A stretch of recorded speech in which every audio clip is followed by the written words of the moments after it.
Assalamualaikum warahmatullahi wabarakatuh, Ustadz Irwan Saifullah. Waalaikumsalam warahmatullahi wabarakatuh. Gimana kabarnya Ustadz Irwan Saifullah? Alhamdulillah, barokallah, Wa barokallah. iyyakum wa iyyakum. Iya, Irwan Saifullah ini nampaknya pagi-pagi harus memaksa kita untuk membicarakan antara Caimin dengan Yakut ini. Gus Yakut katanya begitu. Menteri Agama loh Yakut ini. Ya, Menteri Yakut. Agama. Iya, saudaranya juga ketua pengurus besar Nahdlatul Ulama. Tetapi nampaknya secara preferensi politik ini berbeda, secara haluan politik ini berbeda. Lagi-lagi kalau saya melihatnya ini sebetulnya persoalan bagaimana menguasai konstituen Nahdlatul Ulama.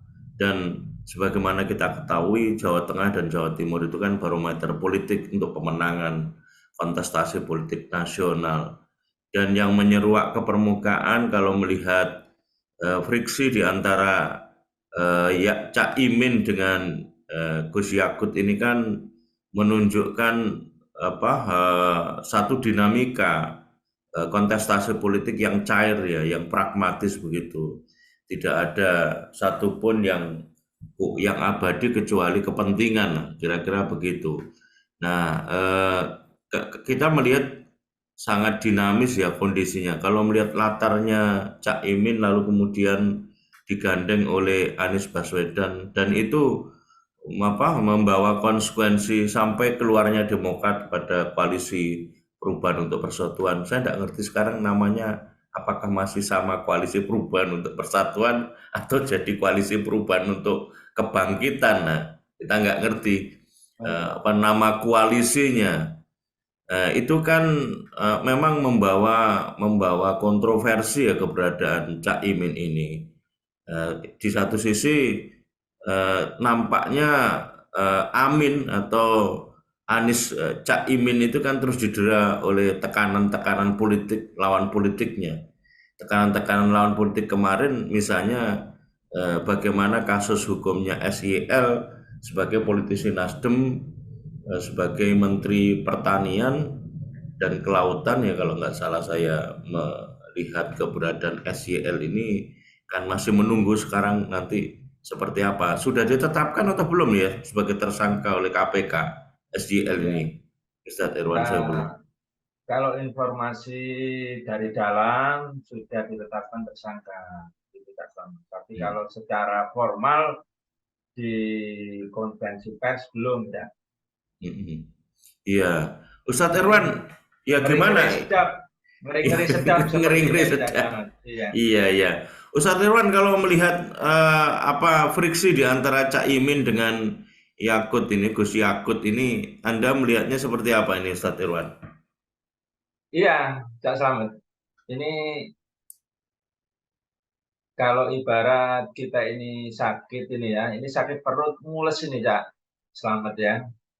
Jadi ini mau mencret tapi belum keluar ini BAB kita ini ya. Masih di perut kita ini masih mules ini ya. Sehingga belum keluar alias belum terjadi deal-deal politik yang lebih real lagi. Sehingga ya seperti kalau kita ini sakit maka wajah kita ini pucat. Bagaimana sih kalau kita ini perut kita sakit, BAB tidak keluar gitu ya. Sakitnya luar biasa, mulasnya itu. Nah, ini kayaknya nih Cak Slamet ini mules politik ini luar biasa ini dahsyatnya ini. Ya, sehingga kalau kita lihat banyak narasi-narasinya yang cenderung tidak berdasar alias asal-asalan gitu Cak Slamet ya.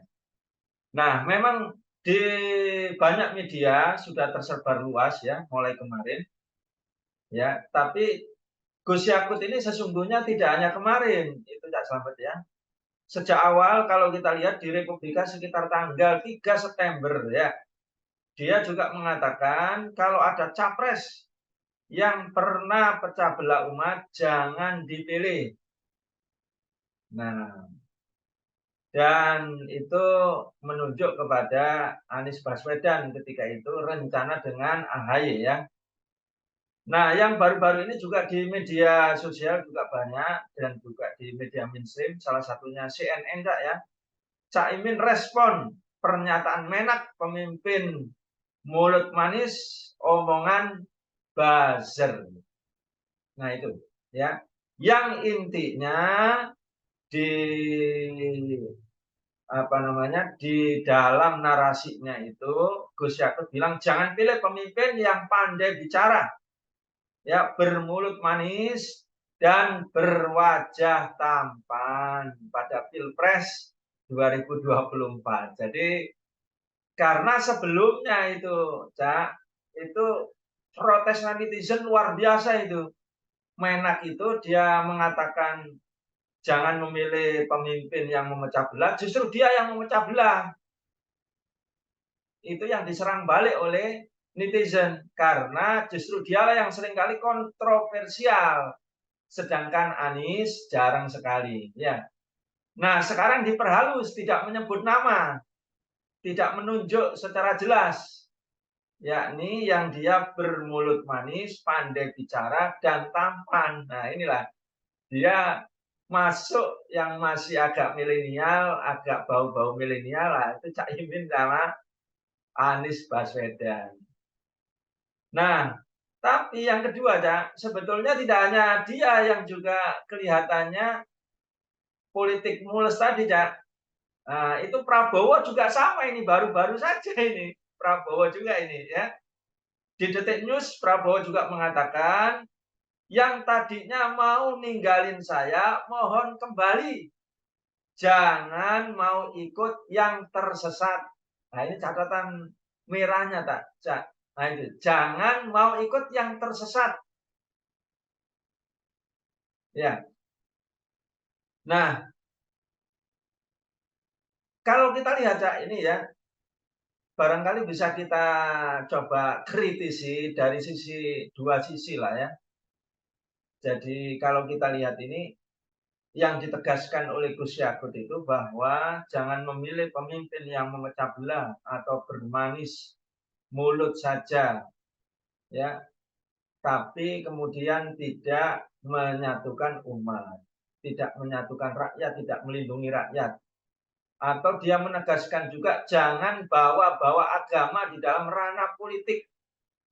Ya, karena agama itu adalah Islam ini rahmatan lil alamin untuk menaungi seluruh agama, seluruh kelompok, seluruh golongan gitu kan. Maka kalau dibawa ke politik akan memecah belah. Nah, jadi ada garis merah yang kita catat ini tadi. Ya. Jadi jangan memecah belah karena Islam ini rahmatan lil alamin. Yang kedua, kalau dari Prabowo itu jangan mau ikut yang tersesat. Nah, ini saya pikir catatan penting ya. Nah, pertama kalau kita lihat ditegaskan juga ya oleh Prabowo itu ya kami inilah kelompok yang benar. Ibarat kesebelasan, kami ini bersama Pak Jokowi ini menang. Gitu ya. Pak Jokowi ini sudah menang karena dari survei itu 82% rakyat ini puas terhadap kepemimpinan Pak Jokowi. Nah, Pak Jokowi ini kaptennya, saya ini termasuk anggota pemainnya. Karena saya ikut Pak Jokowi, maka saya juga menang. Maka ikutlah saya. Jangan ikut kelompok yang sebelumnya itu, yang mengajak-ngajak keluar itu. Nah, itu kelompok yang tersesat. Nah, kalau kita lihat sekarang basis realitasnya gitu, Cak ya. Basis realitasnya ini menarik yang dikatakan oleh Caimin. Gitu ya. Yang dikatakan Caimin tentu dulu juga bersama Pak Jokowi, bersama juga Gus Yakut juga PKB, Cak ya. Nah, yang menarik itu adalah politik buzzer gitu, Cak. Dikatakan tadi oleh Caimin itu ya, jadi Menak ini ya, merespon pernyataan Menak, pemimpin mulut manis itu omongan buzzer gitu ya. Nah, jadi apa statement Gus Yakut ini dianggap omongan buzzer gitu ya. Nah, tentu ya kalau netizen atau pemirsa itu menilai benar atau tidak, ya tanggapan balik dari Cak Imin ini tentu dugaan kuat dari netizen benar gitu ya. Kenapa? Karena Cak Imin juga pernah ada di kelompok mereka dan tentu tahulah seluk-beluk buzzer kan begitu. Karena rezim ini mengandalkan buzzer gitu Cak. Salah ya. Nah, jadi kalau saya kritisi ini ada dua sisi. Cak Selamat. Pertama dari basis realitas. Ya, basis realitas apa yang dikatakan oleh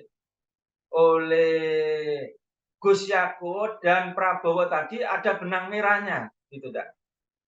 Yakni jangan ikut pemimpin yang bermulut manis, memecah belah, yang tampan, pandai bicara. Nah, ini adalah kelompok ya oposisi atau kelompok perubahan sekarang atau kelompok para ulama, para habaib ya, dan di situ ada gerbong FPI, HTI. Nah, dikelompokkan ke sana, Cak. Nah, sedangkan yang kedua itu adalah jangan memilih kelompok yang tersesat itu, jangan kelompok yang memecah belah, berarti harus memilih kelompok rezim Jokowi atau pilihan Pak Lurah. Nah, seperti itu, Cak Slamet ya. Nah, pertama ini dari basis realitasnya, ya. Bagaimana bisa dikatakan kelompok oposisi ini kelompok tersesat? Gitu ya, atau kelompok pemecah belah gitu. Nah, padahal kalau kita lihat secara realitas itu yang terbaru Cak ya, ini rame lagi nih trending the king of lip service Cak. Jadi ketika Rakernas PDI kemarin, Jokowi juga disuruh bicara Cak, langsung di situ. Dia mengatakan nanti Pak Ganjar kalau dilantik 2024 turun dari pelantikan langsung ya langsung katanya Jokowi langsung swadaya pangan ya langsung swadaya pangan. Nah begitu ya. Nah ini ramai sekali ditanggapi ya. Makanya muncul lagi the king of lip service alias raja bohong gitu. Nah ini realitas. Dia 10 tahun itu kemana? Swadaya pangan, ketahanan pangan itu 10 tahun kemana? Gitu ya. Realitasnya itu dia menjanjikan ya tidak impor beras dan akan membuka 1 juta lahan pertanian. Gitu. Sampai sekarang ini belum ada 500.000 atau setengah juta hektar saja belum ya. Kemudian impor gitu. Padahal impor ini sudah jelas. Kalau kita impor, maka devisa akan masuk keluar. Gitu. Kalau kita impor, berarti juga akan terjadi inflasi. Kalau impor juga akan terjadi penurunan harga beras yang ada di Indonesia, alias akan memiskinkan petani. Ini basis realitas, gitu ya. Ya. Jadi bagaimana kelompok yang tadi mau dianggap yang benar, kelompok yang tidak memecah belah bangsa, tidak memiskinkan bangsa ini, realitasnya justru sebaliknya, dialah yang memecah belah, dialah yang bohong secara faktual. Belum kalau kemudian hilirisasi nikel yang menjadi andalan Pak Jokowi untuk sukses ya periodenya dia ini, Cak. Ya, itu justru malah berbalik, Cak. Ya, yang dikatakan oleh Faisal Basri 90% masuk ke investor Cina.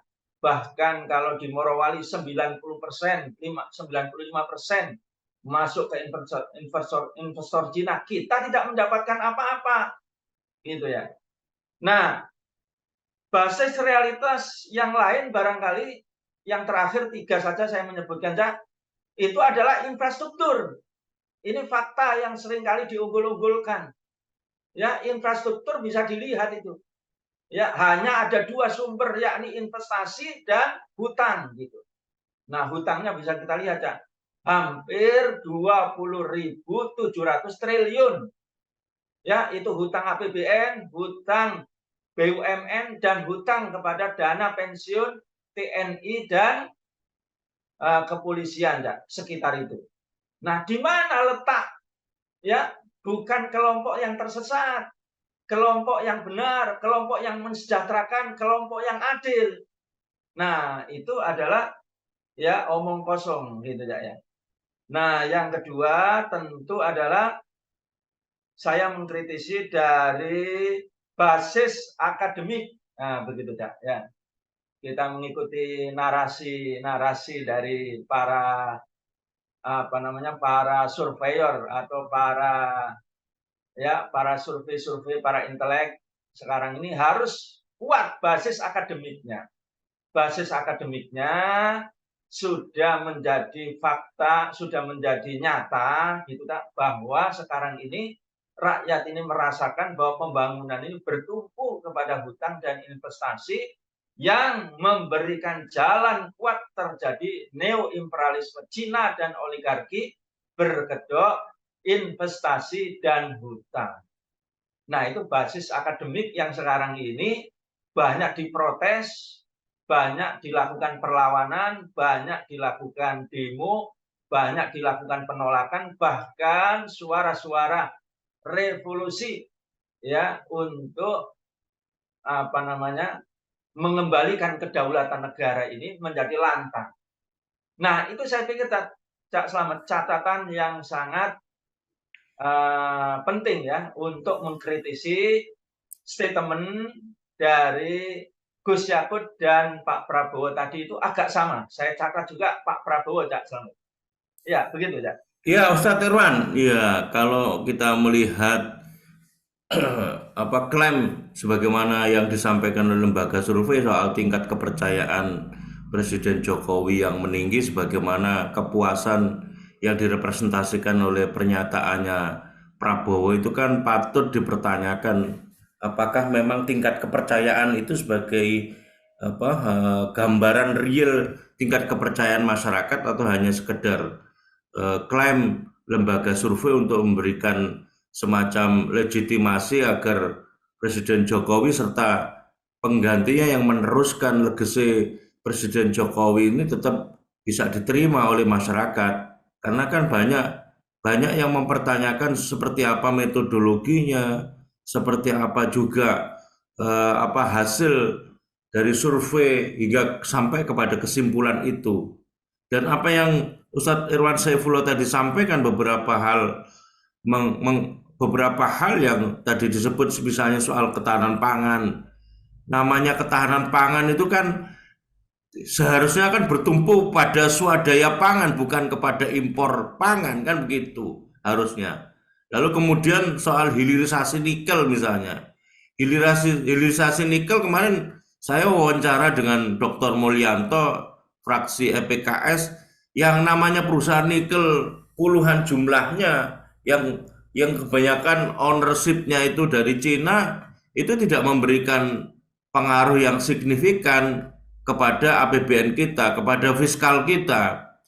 Dan kondisi fiskal kita atau APBN kita tetap hanya bertumpu kepada dua kanal, yakni hutang dan pajak.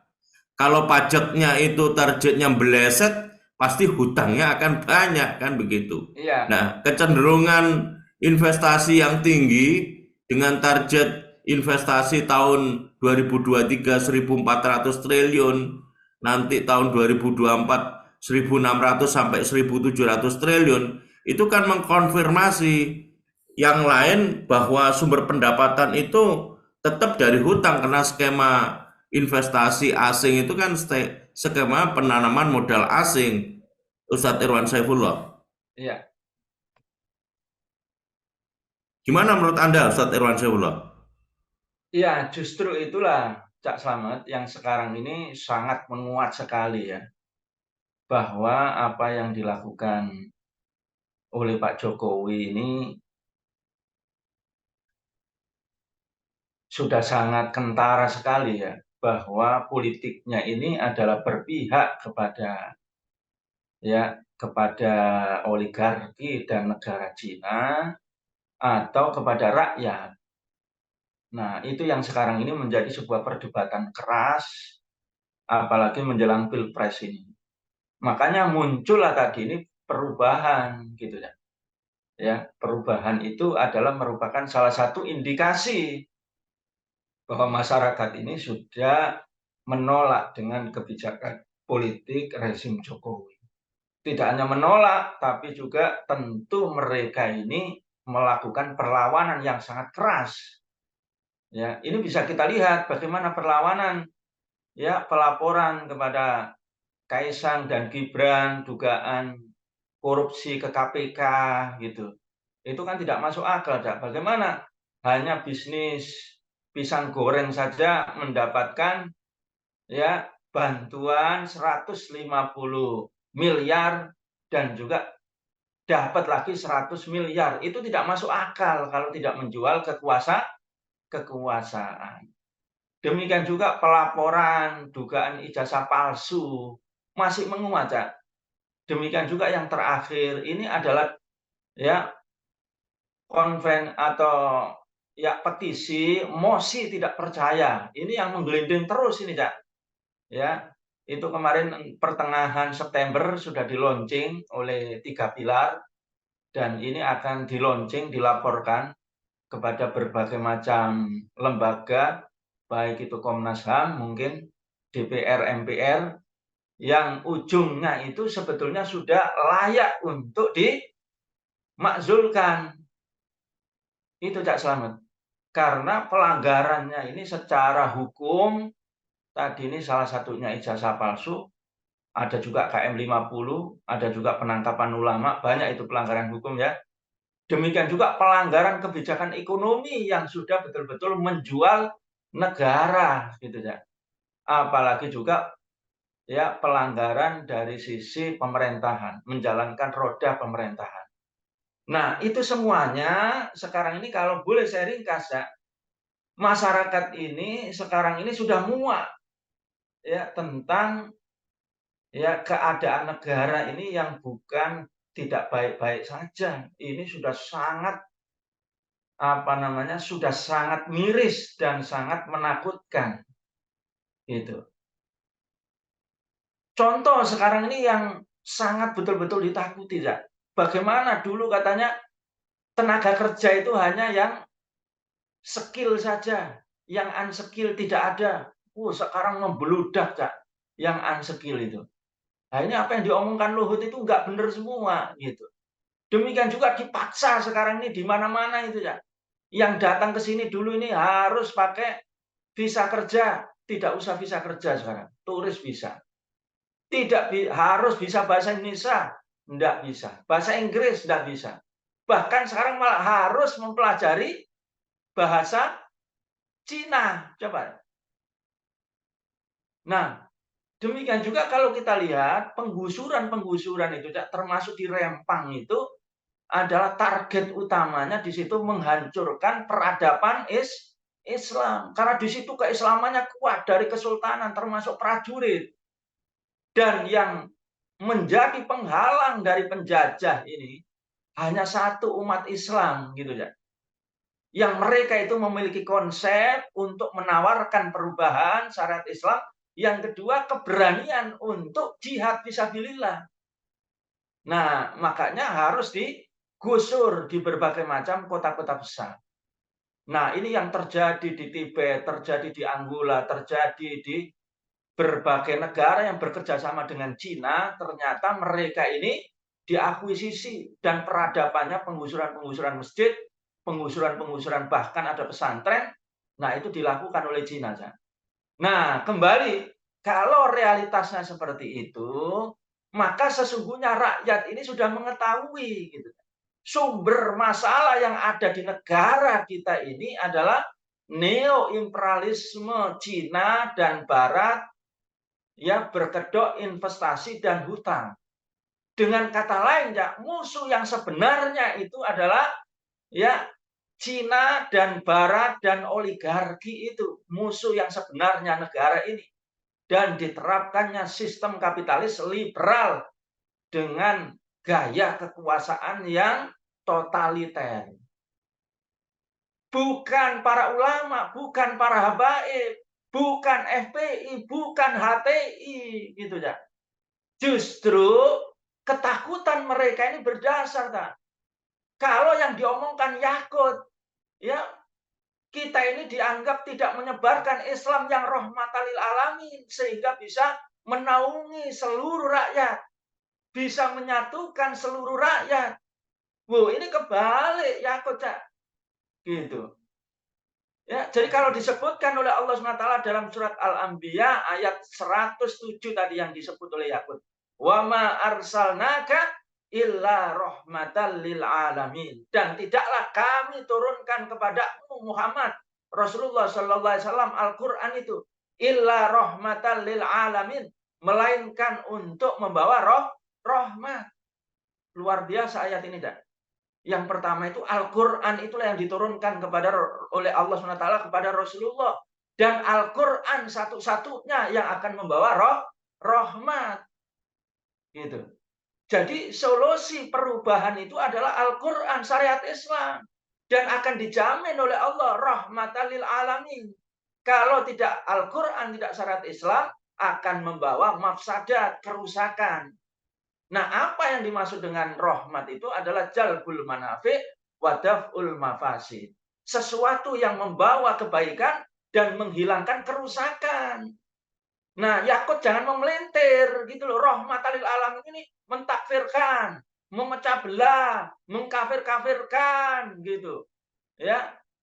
Gitu loh. Kamu kafir, yang lain Islam. Itu sangat picik sekali itu, Cak. Bagaimana Islam nanti ini syariat Islam ini mengelola APBN, mengelola hilirisasi, menjadikan BBM ini murah atau terjangkau, menjadikan hilirisasi yang dikatakan oleh Pak Jokowi itu 510 triliun per tahun. Kita jamin, Cak, itu bukan kemudian 510 triliun, 90% masuk ke Cina. Justru 410 triliun karena biayanya membuat smelter hanya 100 triliun saja. 410 triliun masuk semua ke APBN. Itulah rahmatan lil alamin. Gitu, dah. Demikian juga seluruh warga yang tidak rumah itu, tidak punya rumah, tidak punya tanah, tidak punya lahan pertanian, dikasih. Itu baru rahmatan lil alamin. Nah, itu yang ditawarkan sesungguhnya oleh para ulama, para habaib, oleh FPI, oleh Hizbut Tahrir gitu dan bukan Islam rahmatan lil alamin yang pici alat tafsirnya Yakut. Nah, ini salah. Ya, salah salah dukunnya ini si Gus Yakut ini, Cak. Sepertinya itu. Nah, itu, Cak. Apalagi para pengamat itu, Cak. Jangankan sumber daya alam, Cak. Hanya dari nikel dan batu bara saja. Batu bara itu, Cak, ya bisa 3.000 triliun per tahun, bisa itu. Masuk ke kita. Ya, dengan biaya cuma sekitar 10%, maksimal 15% biaya pengerukannya itu. Demikian juga kalau Pak Jokowi mengatakan kita masih punya cadangan 20 sampai 30 tahun. Nah, itu tadi 510 triliun itu adalah harganya itu $20 per ton. Padahal sekarang 80 US dollar per ton gitu. Kalau kita turunkan dari harga pasar 60 ya dolar per ton saja. Ya.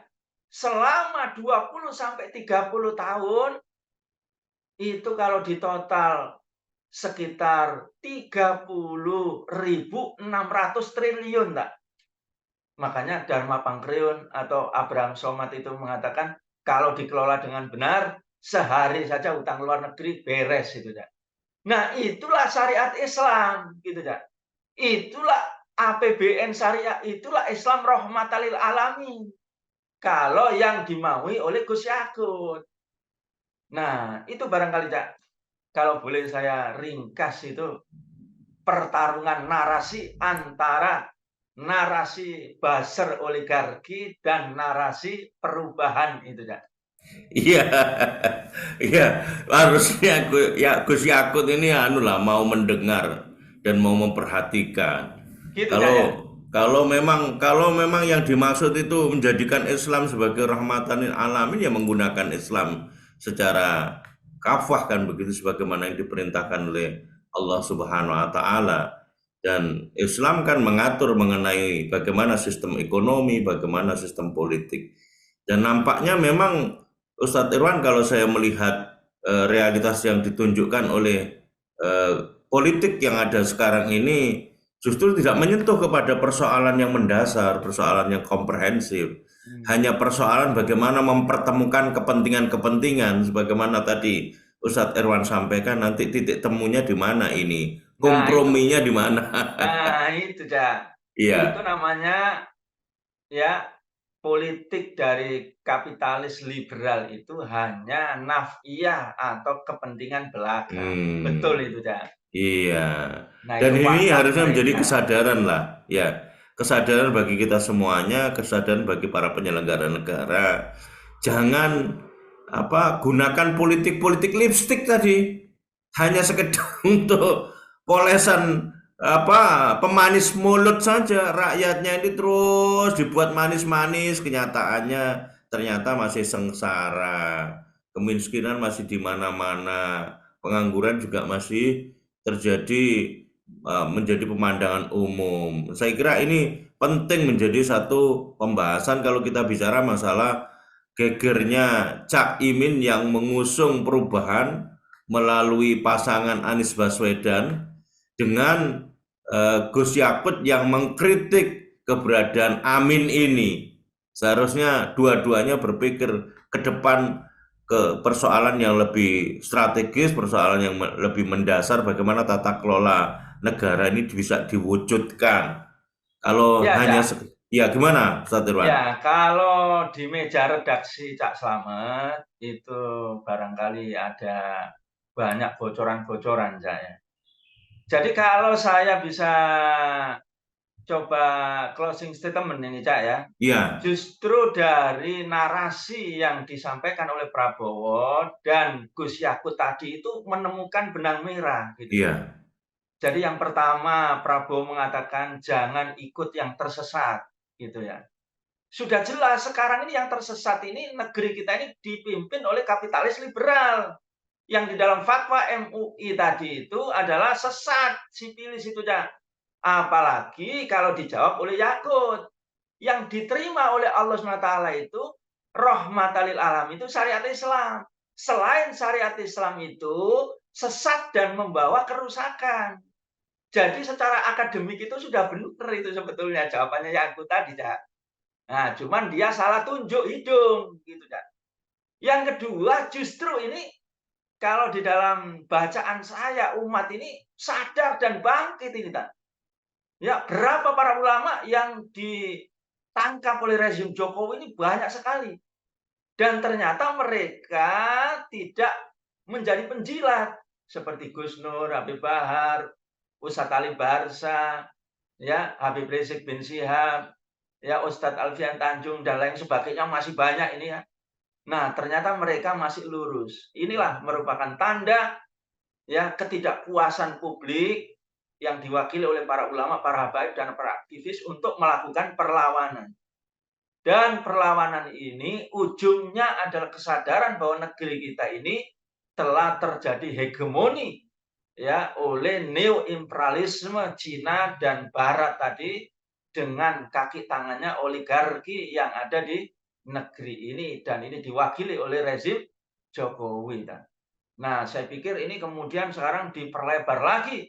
Ada perlawanan yang ada di Rempang, ya, Morowali, Gorontalo, sampai juga di Lampung kemarin, ya. Nah, sehingga nyata sesungguhnya apa yang sejak awal itu digaungkan oleh para ulama, para habaib, FPI, HTI, itu sesungguhnya benar adanya, gitu tak. Amar ma'ruf nahi mungkar dan menawarkan syariat Islam sebagai ya sebagai perubahan ideologis yang permanen yang akan melahirkan Indonesia ini rahmatan lil alamin. Saya pikir ini tidak bisa dihentikan ini, api perubahan ini ya, gitu. Karena tentu ini ada api ideologis, ya, bahwa ya di penjara untuk melawan oligarki ini adalah merupakan mendapatkan pahala syahid akhiro, pahala syahid gitu ya.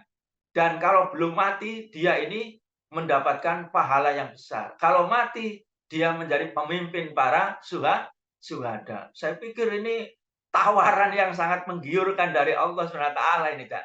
Nah, barangkali Cak, nah mungkin di redaksi Cak Slamet barangkali lebih ngeri lagi kalau saya barangkali bisa disampaikan kepada umat ini.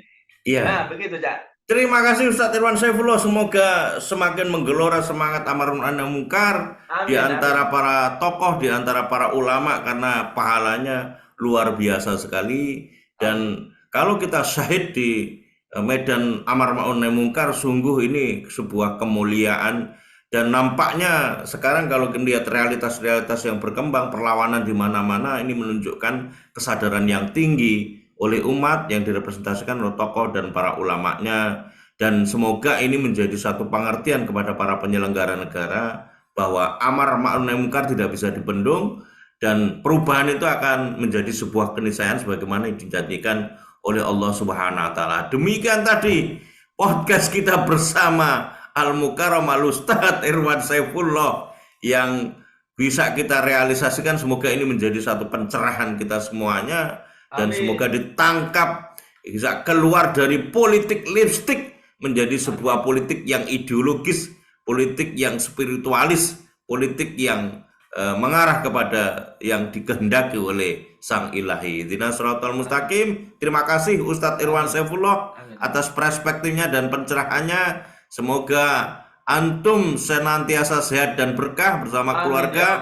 Ihdinas shiratal mustaqim. Allahumma fiq ila aqwamit thoriq. Assalamualaikum warahmatullahi wabarakatuh.